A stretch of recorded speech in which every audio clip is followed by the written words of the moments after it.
He paid for her coffee when her card was declined, not knowing she was a CEO who'd been watching him all along. The morning rush buzzed like static in the cafe at the base of Donovan Tower. Baristas called out names, steam hissed from the espresso machine, and the scent of roasted beans lingered in the air like a promise. Rachel Donovan, 30 years old, CEO of the tower's top-floor empire, stepped in wearing a crisp white blouse, a gray pencil skirt, and urgency in her stride. No one noticed her, not as a CEO, not as anything more than another professional in need of caffeine. She approached the counter, tapping her phone while juggling her tablet and a folder tucked under one arm. "One large latte with an extra shot, please," she said, her voice polished but distracted. "That'll be $5.85, the barista replied cheerfully. Rachel lifted her card, inserted it. The reader blinked. Declined. She frowned, trying again. Still declined. Hold on." She reached into her leather satchel, searching the side pocket, then the center. Nothing. Her wallet wasn't there. Panic pinched her chest. She never forgot her wallet, not ever. Except, apparently, today. "I'm really sorry," she said, embarrassed now. "I think I left my wallet in my office. Could you maybe hold it for a second? I can run up and—" The barista glanced at the growing line behind her, lips thinning. That was when a quiet voice cut through the tension. "It's just coffee. Happens to the best of us." Rachel turned. A man stepped forward from the side. Tall, maybe mid-30s, worn jeans, a navy polo, security badge clipped to his belt. His brown hair was short, neat, his face calm. His name tag read, Caleb. Before she could protest, he raised his phone and scanned the contactless reader. The payment went through with a gentle chime. The barista relaxed. "Thank you, sir." Caleb gave a small nod and turned to Rachel. "Here," he said, holding out the latte. "No big deal." She took it, stunned. "Wait, you don't have to—" "I know," he shrugged. "But if it were me, you'd do the same." There was something disarming about his tone. No pity, no performance. Just kindness, straightforward and quiet. Rachel smiled, faintly. "Still, thank you." "I'll pay you back," Caleb interrupted with a small smile. "No need." As she adjusted her bag, the hot cup tilted and a few drops splashed onto her blouse. She winced. "Of course. Perfect." Without a word, Caleb reached into his back pocket and pulled out a clean napkin. He stepped close, not too close, and gently dabbed at the stain near her collarbone. His touch was respectful, precise, like someone who knew exactly where the line was.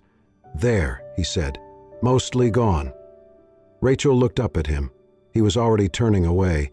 "Wait, what's your name?" He paused, glanced over his shoulder. "Caleb." And then he walked off, disappearing through the exit near the elevator bay.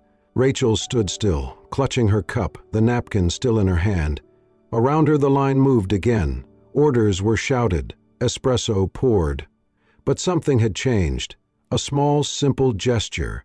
A man who didn't know her, didn't recognize her title or salary or face.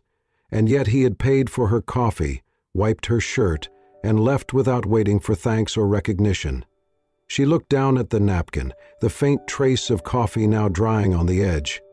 People were often kind when they knew who she was, when they expected something in return.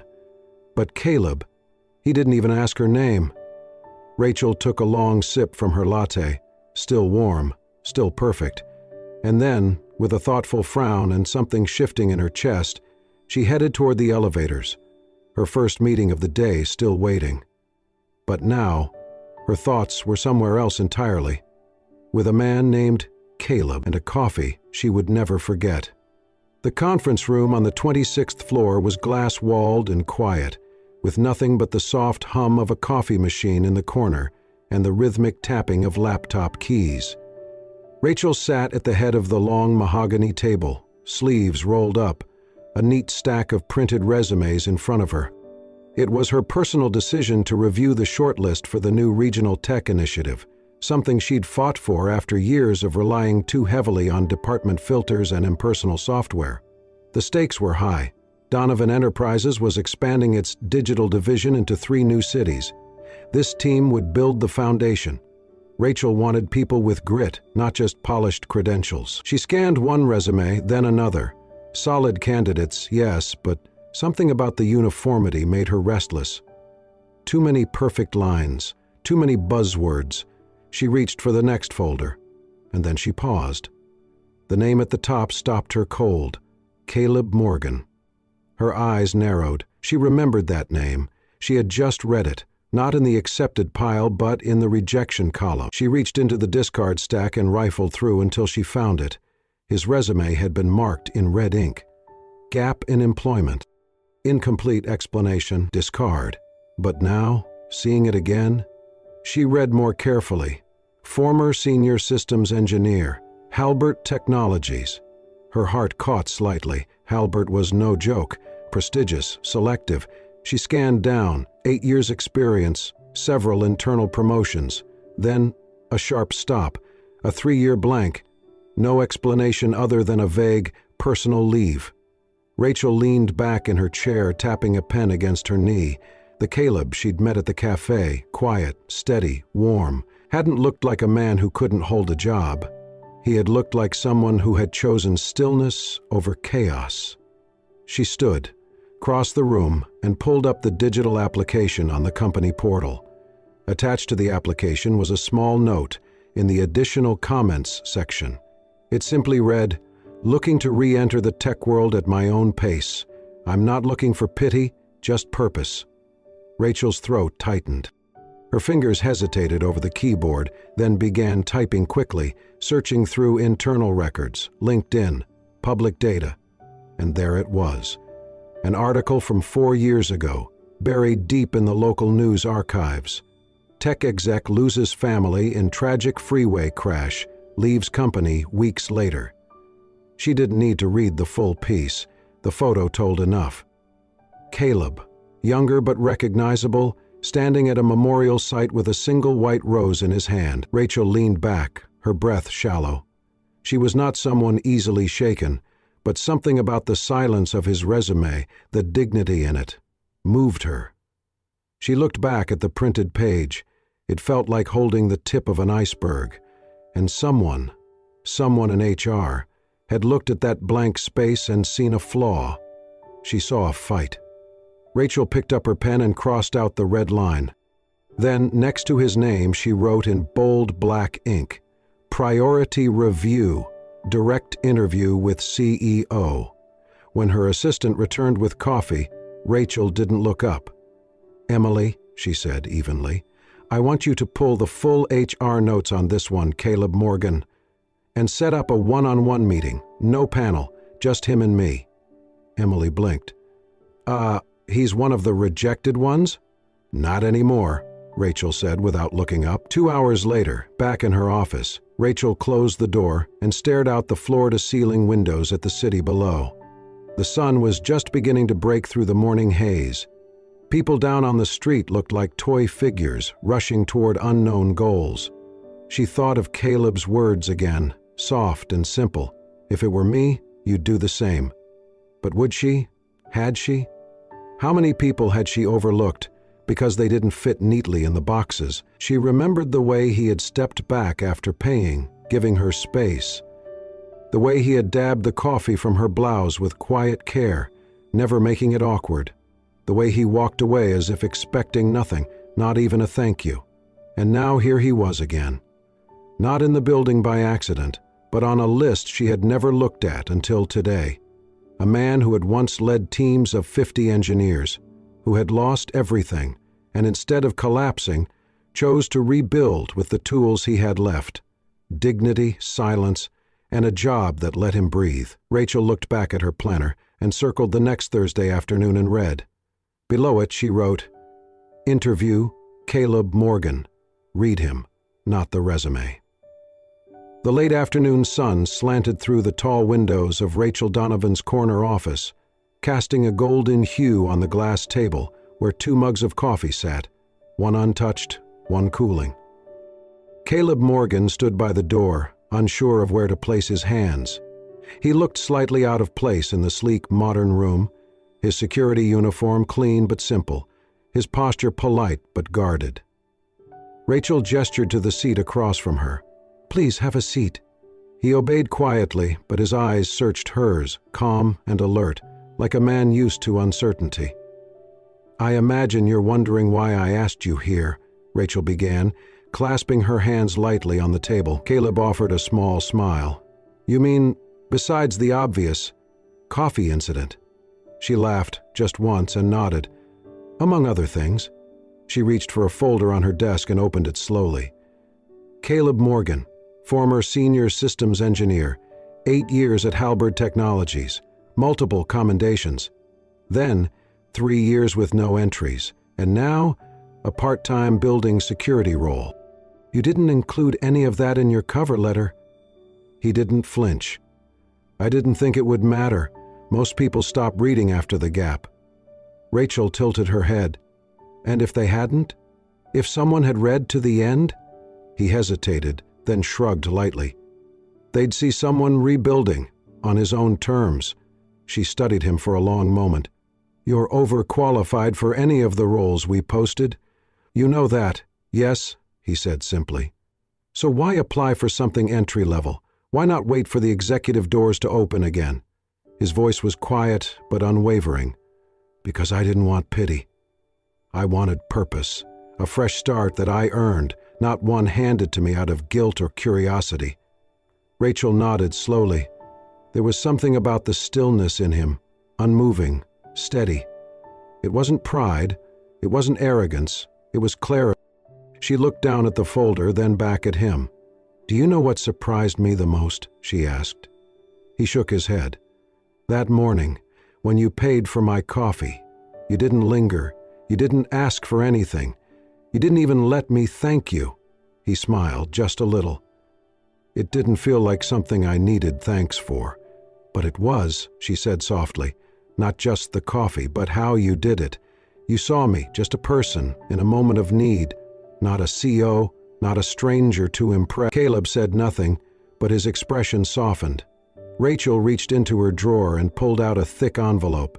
She slid it across the table. "This isn't because of the coffee," she said, "and it's not out of obligation." He picked up the envelope and opened it. Inside was a formal offer letter. Not for a junior role, but for lead systems consultant on the new digital infrastructure project, one of the company's most ambitious undertakings in years. "I read your file," Rachel continued, her voice low. "But more importantly, I listened, and I saw what most people didn't." Caleb looked at her, eyes steady, but there was something fragile in them now, like the weight of being seen after a long time in shadow. "I'm not doing this because I owe you," she said. "I'm doing this because I need someone like you." A long silence passed. Finally, Caleb nodded once, then placed the envelope back on the table. "I'll accept," he said, "but on one condition." Rachel raised an eyebrow. "And what's that?" He smiled gently. "You let me pay for the next coffee." She laughed. "Deal." The elevator dinged softly as Caleb stepped onto the 22nd floor of Donovan Tower, the Executive and Strategy Division.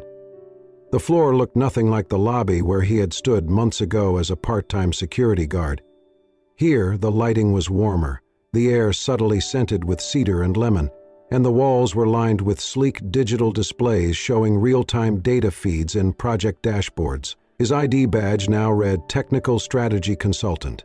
He touched it absently, still not entirely used to the title. From the moment he stepped into the open office space, he felt the stares. Some were curious, others cautious, a few clearly skeptical. He heard it by the coffee station later that morning. 2 junior analysts whispering just loud enough. "Is that the guy? The security guard? Heard the CEO hired him personally." "Yeah," the other murmured. "Went from opening doors to running projects." Must have made a hell of a cup of coffee. Caleb didn't flinch. He'd been through worse, but it still stung. His first meetings were quiet. He was respectful, observant, saying little unless asked. But in the silence, he was learning about the systems, the gaps, the inefficiencies no one had addressed, not because they didn't care, but because they didn't see them like he did. That evening, as he packed up to leave, an email appeared in his inbox. Subject, "Just in case." From Rachel Donovan. Attached was a private link to the company's internal architecture blueprint and a confidential access pass to the latest infrastructure revision logs. No note, no comment, just what he needed. Caleb smiled quietly. Each day after, he came in early, left late. He asked questions, sometimes to no one in particular. He reviewed lines of code and system maps with the precision of someone who had built them from the inside out. Slowly, one by one, the team began to listen. And Rachel? She didn't hover. She never sat in his meetings or micromanaged his work. But every so often, he'd find small gestures. An extra whiteboard installed beside his desk. A new data model license added to his account. She was watching, quietly, the way he had once watched her, from behind a building's entrance, holding doors open while holding back his own past. The turning point came during the third week. It was a Monday morning review session. The room was packed. Strategists, project leads, IT heads. Caleb stood at the screen, dressed in a navy blazer over a simple shirt, no tie. He cleared his throat once. "I reviewed our current digital infrastructure," he said, pulling up a schematic, "and I found 3 redundancies across data sync channels that are costing us an estimated $420.00 annually." A few heads lifted. He clicked again. "With a layered consolidation strategy and smart caching," he pointed to the model, "we could reduce that by 85% within 6 months. Silence followed, then murmurs, then questions. Real ones. Technical, sharp, pressing. Caleb answered each clearly, confidently, like a man who hadn't just worn a badge, but had worn the weight of real responsibility. When the session ended, the room was still processing. Rachel, who had sat quietly at the back the entire time, stood. She walked forward, slowly, her heels soft against the carpet. Then, with a calm smile, she looked around and said simply, "I read his file. I read between the lines. And today, he just read the room." She turned to Caleb, her eyes warm with something more than approval. "I chose right." Applause started, not thunderous, but genuine. Caleb didn't smile, not right away. He only nodded and quietly packed up his notes. But inside, something shifted. The floor didn't feel so high up anymore, and for the first time in a long time, he didn't feel like he was borrowing space. He was building something. Of his own. The clock on the wall ticked past 9:45 p.m. Most of Donovan Tower had gone dark, the city lights outside casting long reflections against the high-rising windows. But on the 22nd floor, 2 lights still burned, one in Rachel's office and the other at the far corner where Caleb worked, his screen aglow with cascading lines of code. Rachel had been staring at the same financial report for 20 minutes, her temples throbbing. Her blazer hung over the back of her chair, heels kicked off beneath her desk. Her hair, usually immaculate, was falling loose from its twist. It had been a brutal day, an unexpected budget cut in a subsidiary, a tense call with investors, and 3 back-to-back meetings that left no room to breathe. She barely noticed Caleb leave his seat until she heard the quiet knock on her glass door. Looking up, she saw no one. But on the edge of her desk sat a white ceramic mug, steam curling gently from the surface. Chamomile, her favorite. Next to it, a small folded note, written in firm, unhurried handwriting. "You look tired. The world can wait." She stared at it for a long moment, something tightening in her chest. No one had said anything like that to her in years. Everyone assumed she could handle anything, because she always had, because she never showed cracks. Because when you are the boss, kindness is often traded for expectation. Rachel leaned back in her chair, hands cradling the warm mug. She looked toward the far end of the floor, but Caleb's light was off now. He had left without a word. She should have expected that. The next morning brought a storm, Not of weather, but of corporate chaos. A leaked internal memo had sparked confusion among regional teams. The media caught wind. There was speculation, panic, and in the emergency meeting that followed, Rachel found herself in the center of a firing squad. "How could this happen on your watch? We should have had better controls. Is leadership even aligned?" The questions came fast, pointed, veiled in professional tone, but laced with accusation.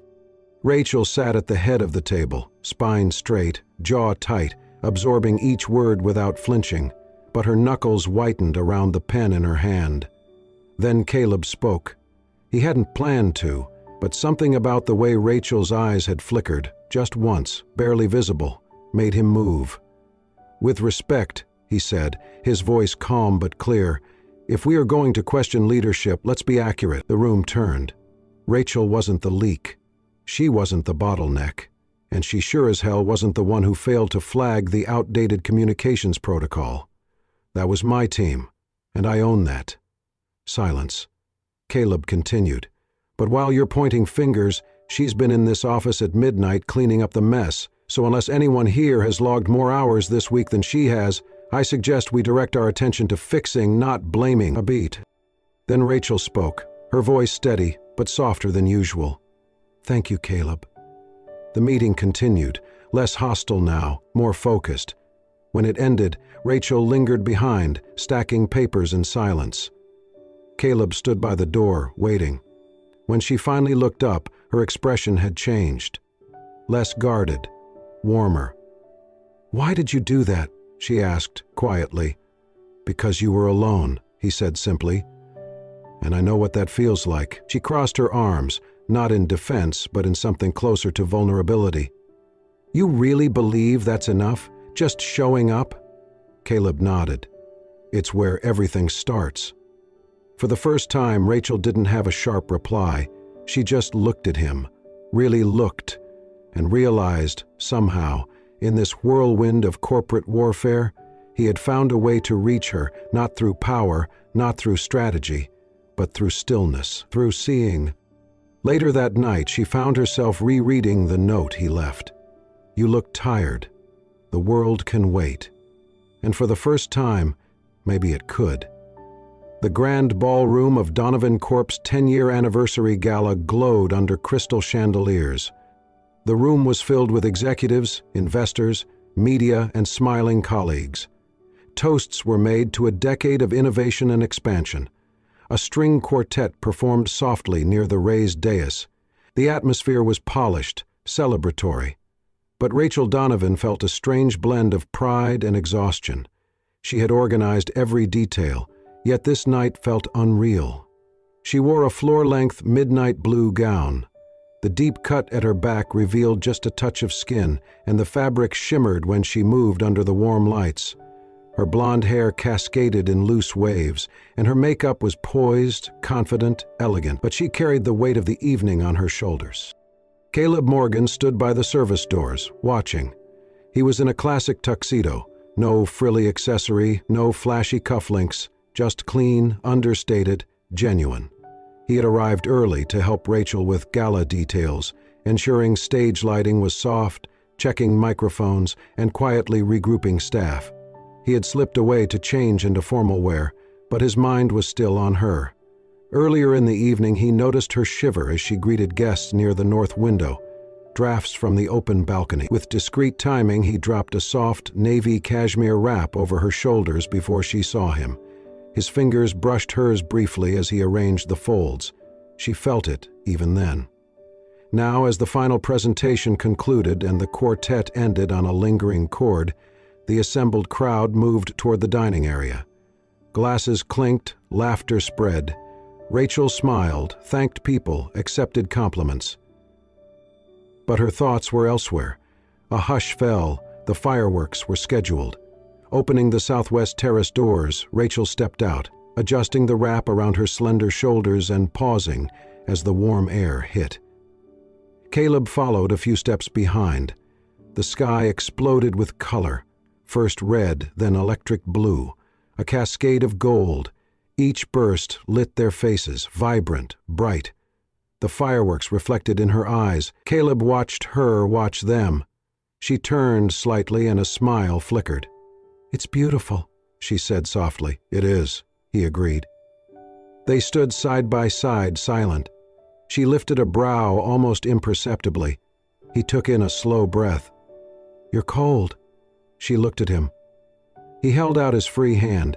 She placed both of hers in it. They watched the next bursts together. The explosions faded into a soft afterglow. Rachel's gaze shifted back to him. "Why are you always noticing the little things?" she asked, voice caught between wonder and vulnerability. He considered. The fireworks ended. The night air was gentle. He said quietly, "Because I know what it's like when no one notices." Her heart skipped. That phrase landed like a confession. She glanced down at their joined hands. His palm was warm, steady. His thumb brushed across her fingers. She looked back at the sky, then back at him. "Thank you," she whispered. He squeezed gently. "Always." They stayed like that, holding hands, not touching lips yet, but connected. Two people whose worlds had slowly merged beyond roles and resumes. Behind them, applause rose in the ballroom, welcoming the guests back inside. They lingered a few more moments, because neither wanted to rush back to small talk. Now came the true crescendo, not of fireworks, but of truth. "Rachel?" Caleb began, his voice low. She looked up at his profile lit by starlight. "I can't promise it will always be perfect," he said, "but I promise I'll keep noticing." She leaned in. The wrap fell, revealing more of her shoulder, but she shivered less than before. Their eyes met. No words needed.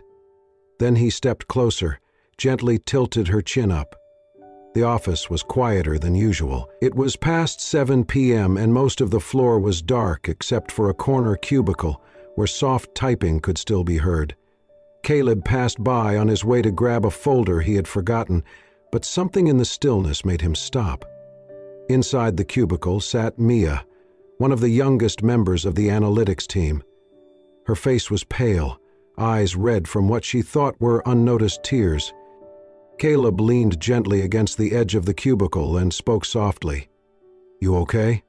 She startled, quickly wiping her cheeks. Yes, it's nothing." Caleb didn't press. He sat on the chair across from her and simply waited. After a few moments, she said quietly, "I messed up a report. Bad. It's going to affect next week's client presentation. I don't know if I belong here." Caleb nodded slowly. "You think the rest of us never mess up?" She blinked, surprised. "But you're calm. You always seem to have it together." "I used to be an engineer," he said. "Once shipped a product update that crashed an entire platform for 3 days. I thought I'd never get another chance." "What happened?" He smiled slightly. "Someone sat down across from me and said, 'You're allowed to fail. You're not allowed to give up.' So I didn't." Mia exhaled. Some of the tension in her shoulders eased. "Redo the report," he added. "If you want, I'll check it with you. You're not alone in this." From across the glass panel, Rachel had been walking down the corridor and paused. She saw the scene, Caleb's patient presence, the way Mia's body shifted from defeat to steadiness. It wasn't grand, but it was leadership. Quiet, human, real. Later, as they walked out of the building together, Rachel finally said, "You make me rethink how I lead." He looked at her.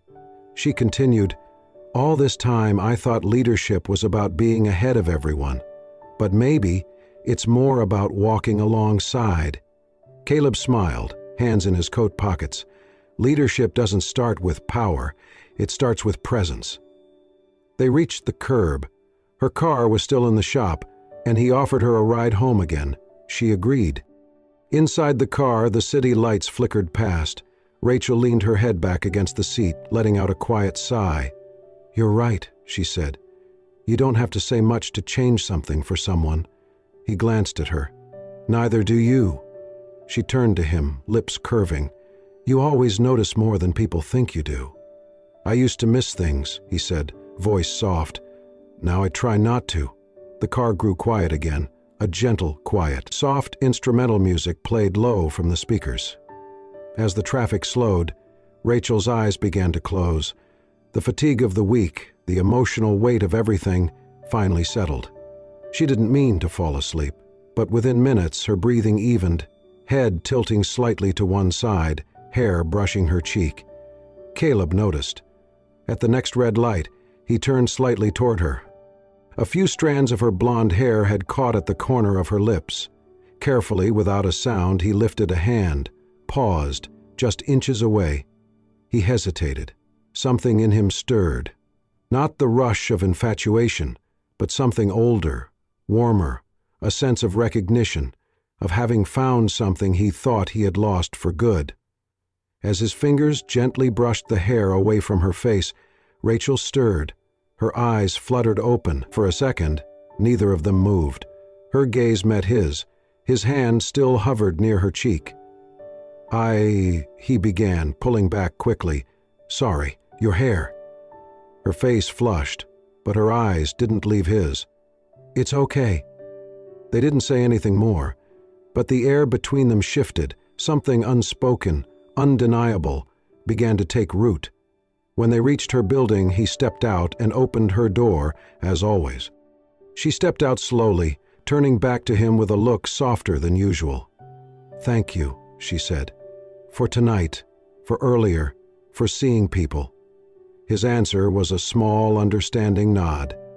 As she walked up the stairs, she glanced back once.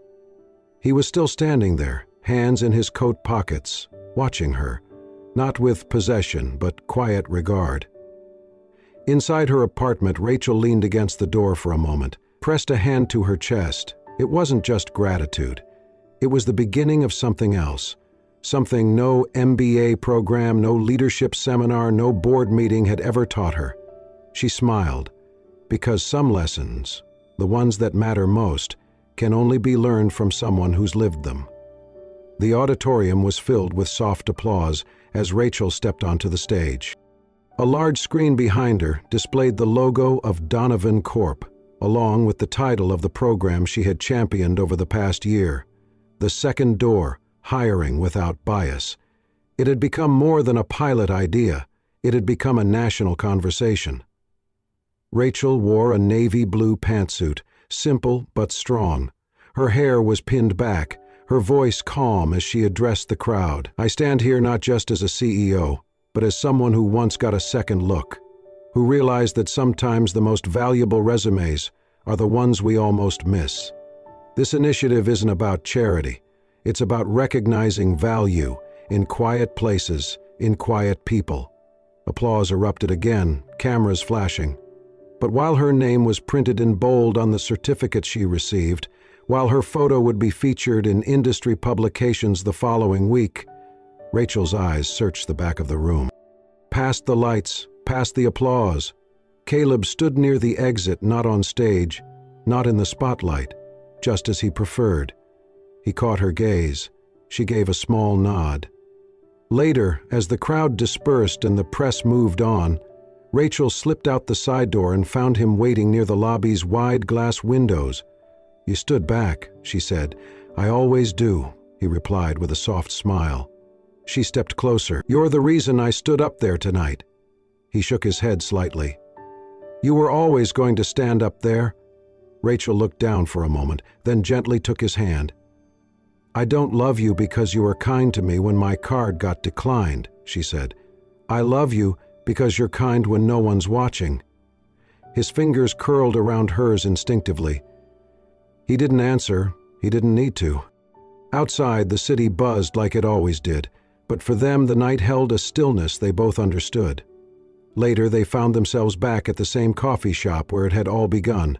The rain had stopped, but the sidewalk was still wet, reflecting the golden glow from the windows inside. They ordered 2 coffees, hers with oat milk, his black. The barista smiled, recognizing them vaguely from that article about Donovan's CEO. Rachel reached into her purse and pulled out her card, held it up with a smirk. What if it gets declined again? Caleb leaned slightly forward, his voice low. Then I'll just scan mine again, he said, eyes twinkling. Some habits are hard to break. She handed over her card. The machine beeped, approved. They both laughed. But then she grew quiet, looked down at her coffee, then back up at him. "You know what I think about sometimes?" she asked. "What if that day you hadn't been in line behind me? What if you had looked away?" Caleb leaned back, thoughtful. "I think we still would have met, just somewhere else. Kindness doesn't need timing. It just needs two people willing to see each other." She nodded. Outside, a gentle breeze passed. Inside, the warmth of the coffee, the hum of soft music, the weight of a year full of change and choice. Rachel reached across the table and rested her hand over his. "This," she said, voice almost a whisper, "was never just about a coffee." "No," Caleb said, his thumb brushing against hers. "It was about someone seeing someone and choosing to stay." The machine behind the counter dinged again. Another order ready. But for Rachel and Caleb, their beginning had already been brewed and served, quietly, kindly, and just the way they needed. And the future? Well, it tasted a lot like coffee and courage. If this story touched your heart the way Caleb's quiet kindness touched Rachel's life, we invite you to stay for more. At Soul-Stirring Stories, we believe that even the smallest acts, like paying for a stranger's coffee, can change the course of a life, and sometimes they lead to something even greater, a connection, a second chance, or a love that grows in silence before it speaks. If you believe in love that grows quietly, in second chances, and in the power of everyday goodness, subscribe to Soul-Stirring Stories and hit the bell icon. New stories every week, crafted to warm your heart and remind you, the softest moments often leave the deepest mark. Thank you for watching, and remember, kindness is never wasted.